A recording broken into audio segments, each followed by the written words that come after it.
नमस्ते। कैसे हैं आप सब। तो आज तीसरा टेस्ट आपके समक्ष उपस्थित है। तो चलिए प्रारंभ करते हैं। प्रारंभ करने से पूर्व एक छोटी सी बात जो मैं आपसे साझा करना चाहता हूं कि बार बार आप टिप्पणी बॉक्स में लिख रहे हैं कि परीक्षाएं कब होंगी और फॉर्म कब आएगा। तो कोई भी ऑफिशियल नोटिफिकेशन तो नहीं आया है, और अगर आप मुझे कह रहे हैं कि आप अनुमान लगाएं, वैसे तो आप सभी को पता है, फिर भी मई के फर्स्ट वीक में आपका फॉर्म आ ही सकता है लगभग। और परीक्षा तो जुलाई में, आप मुझे लग रहा है कि अगर स्थिति सही रही तो जुलाई में परीक्षाएं हो जाएंगी।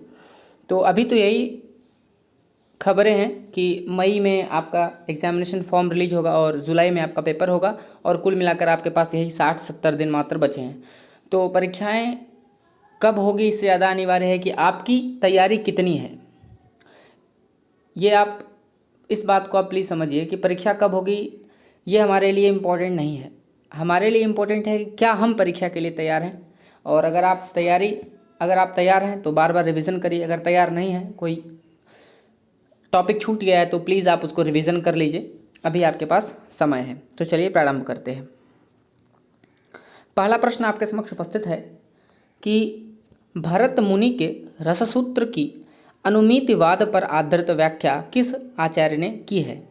भरत मुनि के रससूत्र की अनुमितिवाद पर आधारित व्याख्या किस आचार्य ने की है। तो इसका सही उत्तर हो जाएगा विकल्प डी, शंकुक। दूसरा प्रश्न है कि संगत युग्म चुनिए। संगत युग्म का चुनाव करना है। विकल्प दिए गए हैं। ए काव्य प्रकाश आनंदवर्धन, बी काव्य आदर्श दंडी, सी काव्य अलंकार सूत्र वामन, और डी काव्य अलंकार भामह। कूट दिए गए हैं। ए बी सी सही, बी सी डी सही, ए सी डी सही या ए बी डी सही। तो कौन सा सही है संगत युग्म। तो सही विकल्प हो जाएगा विकल्प 2, यानी बी सी और डी सही, क्योंकि आप जानते हैं कि काव्य प्रकाश जो है वह आनंदवर्धन की नहीं, मम्मट की रचना है। अगला प्रश्न है कि निम्नलिखित में से कौन सा एक कवि लक्षण ग्रंथकार नहीं है। लक्षण ग्रंथकार नहीं है। विकल्प दिए गए हैं घनानंद, चिंतामणि, सेनापति और मतिराम। सही उत्तर होगा जी हाँ, घनानंद। चौथा प्रश्न आपके समक्ष उपस्थित है कि असत्य कथन चुनिए। विकल्प दिए गए हैं। ए श्रद्धा कामायनी का तीसरा सर्ग है, बी राम की शक्ति पूजा राम कथा से संबंधित रचना है, सी कुकुरमुत्ता में छायावादी शब्दावली का निषेध है, और डी अंधेरे में कविता चांद का मुंह टेढ़ा है में संकलित नहीं है। तो असत्य कथन चुनना है, तो इसका सही उत्तर हो जाएगा विकल्प डी। पांचवा प्रश्न है कि केंद्रीय सचिवालय हिंदी परिषद संस्था का गठन कब किया गया था। केंद्रीय सचिवालय हिंदी परिषद संस्था का गठन कब किया गया था। विकल्प आपके समक्ष प्रस्तुत हैं। 1960 ईस्वी, 1959 ईस्वी, 1963 ईस्वी और 1955 ईस्वी। सही उत्तर हो जाएगा 1960 ईस्वी। छठा प्रश्न है कि खुसरो का लक्ष्य जनता का मनोरंजन था, पर कबीर धर्म उपदेशक थे। खुसरो का लक्ष्य जनता का मनोरंजन था, पर कबीर धर्मोपदेशक थे। यह उक्ति किसकी है। विकल्प दिए गए हैं डॉक्टर नागेंद्र, आचार्य रामचंद्र शुक्ल, आचार्य हजारी प्रसाद द्विवेदी और डी डॉक्टर राम कुमार वर्मा। सही उत्तर हो जाएगा आचार्य रामचंद्र शुक्ल। सातवां प्रश्न आपके समक्ष उपस्थित है कि प्रसाद ने अपने किस नाटक में मुख्यतः नारी मुक्ति की समस्या को उठाया है। नारी मुक्ति की समस्या को उठाया है। विकल्प दिए गए हैं चंद्रगुप्त, राज्यश्री, ध्रुव स्वामिनी और स्कंदगुप्त। सही उत्तर हो जाएगा विकल्प डी, ध्रुव स्वामिनी। आठवां प्रश्न आपके समक्ष उपस्थित है कि सुमेलित कीजिए। एक तरफ सूची 1 और सूची 2 दी गई है। कहानियों के इस कहानी धारा के प्रवर्तकों के साथ सुमेलित करना है आपको।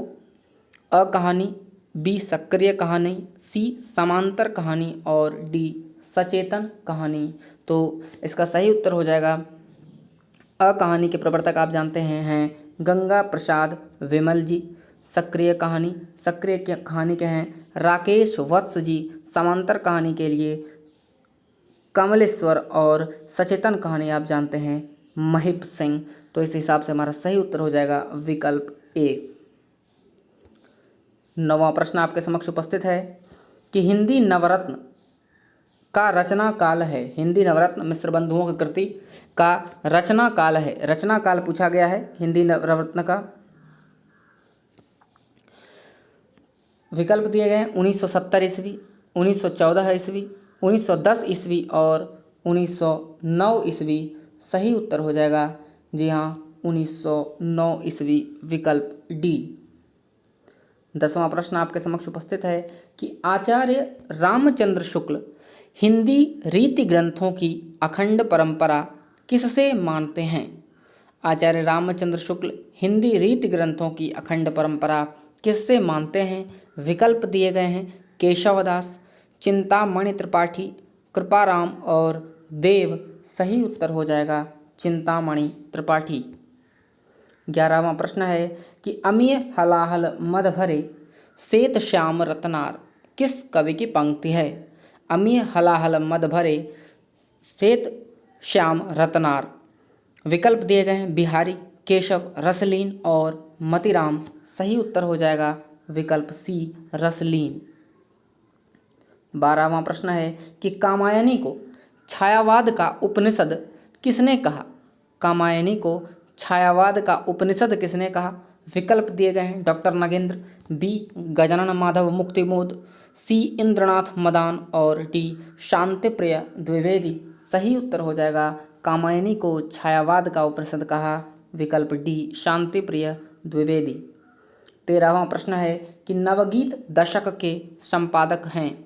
नवगीत दशक के संपादक हैं। विकल्प दिए गए हैं रामदर्श मिश्र, शंभुनाथ सिंह, उमाकांत मालवीय और सोम ठाकुर। सही उत्तर हो जाएगा शंभुनाथ सिंह। 14वां प्रश्न आपके समक्ष उपस्थित है कि घनानंद को साक्षात रस मूर्ति किसने कहा।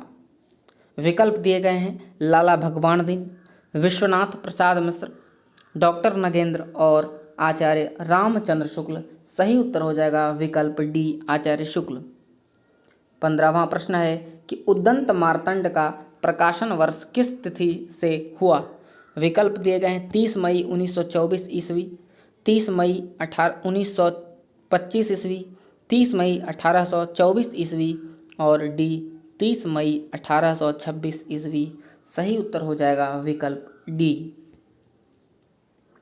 16वां प्रश्न है कि काव्य में कल्पना सिद्धांत के प्रतिपादक थे। काव्य में कल्पना सिद्धांत के प्रतिपादक थे और विकल्प दिए गए हैं प्लेटो, अरस्तु, कॉलरिज और टी.एस. इलियट। सही उत्तर होगा जी हाँ कॉलरिज। 17वां प्रश्न आपके समक्ष उपस्थित है तर्क और स्थापना से संबंधित प्रश्न। स्थापना है कि केशव को कवि हृदय नहीं मिला था और तर्क है कि केशव उक्ति वैचित्र और शब्द चमत्कार का विधान करने में कविता के मूल तत्व की उपेक्षा कर गए हैं। सही कूट का चुनाव करना है।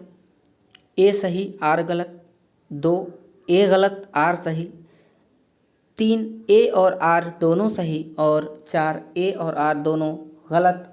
सही उत्तर होगा जी हाँ ए और आर दोनों सही।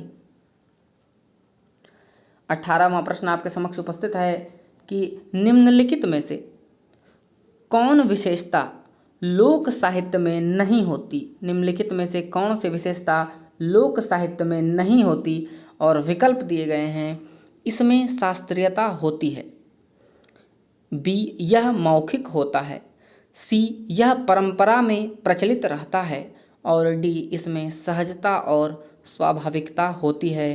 तो कौन सी विशेषता लोक साहित्य में नहीं होती, इसका सही उत्तर हो जाएगा विकल्प ए।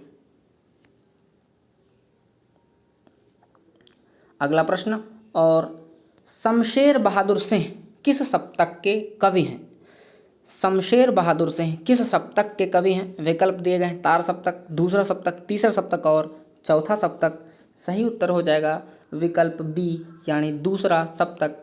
और अंतिम प्रश्न, पाली शब्द की बहुमान्य व्युत्पत्ति, पाली शब्द की बहुमान्य व्युत्पत्ति है। विकल्प दिए गए हैं, ए प्राकृत, पाकट, पाड़, पाउल, पाली, बी पंक्ति, पंक्ति, पट्टी, पल्ली, पाली, सी पर्याय, पलियाय, पालियाली, पाली, और डी पाठ, पाठी, पाली और पाली। तो इस प्रश्न का उत्तर और अपने अंक हमारे साथ अवश्य साझा करें। हमारे साथ जुड़े रहने के लिए धन्यवाद। अपनी तैयारी को ज़ोर शोर से करिए, इसके लिए शुभकामनाएं। धन्यवाद।